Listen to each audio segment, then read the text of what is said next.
Powder coating gaming na naman tayo. At ang project natin today, Yamaha Fascio. Bagong bago pa, halos kalalabas lang ng kasa. Ipa-powder coat natin yung mugs niya, kaya ito, kinalas ko agad. Dahil tulog pa ang mga batang Polworks, ang kasama ko sa project na to, si Kuya Buboy, ang pangalawang anak ni Tarzan. Nakita niya akong paluhod-luhod nung tinatanggal ko yung mugs, kaya sabi niya, Daddy, tulungan po kita. Dahil itong oras na to, tulog na tulog sila Boss MJ at Boss Buboy natin. Dahil napuyat sila, i-OT yung mga pendings namin. Bata pa lang, makikitaan mo na si Buboy ng potential sa ganitong trabaho. Imaginein mo kung normal na bata, mga ganitong edad, puro laro-laro lang. Kuya Buboy, meron siyang instinct, tumulong agad para mapagaan yung trabaho. At curious siya sa mga bagay-bagay na ginagawa ko. Hindi masamang ma-expose ang ganitong edad sa ganitong hanap buhay na meron tayo. Para kung sakaling dumating na yung tamang oras na may magtuloy ng ganitong legacy natin, ay alam na kagad nila yung gagawin nila at alam nila kung paano patakbuhin yung negosyo.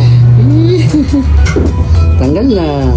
Sa stripping process, si Mami Kim naman ang gumawa dahil very satisfying daw siya pag nakikita ng nababakbak yung pintura. Oo nga naman, kung ganito lang naman yung makikita mo na ganito kabilis bakbakin, kahit ikaw sigurong nanonood dyan, gusto mong agawin yung pressure washer. Before kasi kami ni Mami Kim ang magkasama sa pagpapatakbo ng negosyo na to, wala pa kami mga tao noon. Kaya kahit anong mangyari, kayang-kaya natin tong balikan dahil lahat ng ideas at kung paano gawin yung mga bagay-bagay, magkasama na kami mag-explore. Ito nga pala yung unang na-strip niya, sobrang linis na dahil sinunblast na natin yan. Ito naman yung pangalawang mugs, nung na-sunblast ko na din, malinis na rin yan hanggang loob. Bronze brown nga pala ang gagawin natin dito sa mugs ni Bossing, kaya ito tina-transfer na ni Boss MJ yung powder na gagamitin natin. Dahil sa part na to, nagising na silang dalawa at i-apply ko na kagad sa mugs ni Bossing. Within the day project nga pala itong mga kadip, kaya talagang kailangan natin simulan kahit tulog pa sila Boss MJ. Kaya pagkatapos natin i-apply yung powder, eto na, ilalagay na sa oven ni Boss MJ. Then pagkatapos lutuin, maganda kaya yung kinalabasan? So kayo na lang umusga mga kadip. Para sa akin, babagay naman siya dun sa kulay ng body color ng motor ni Bossing. Paku-cooldownin lang natin to, tapos ikakabit na agad natin sa unit niya para may montage na rin natin. Then syempre,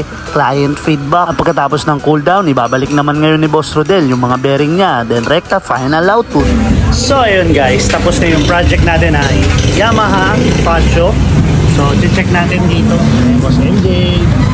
Saan ba sila? Ayun. Boss. Ayun yung unit mo. Check mo dun. Check natin. Umagay.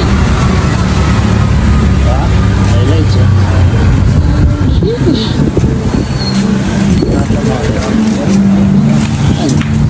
Classic na classic. Classic na. Goods na. So sir, ano masasabi mo sa trabaho natin? Good job, sir. Good job. Taga-saan si Bossing at pangalan? Marikina, sir. Loli. Marikina. Kung i-rate ko siya 1 to 10.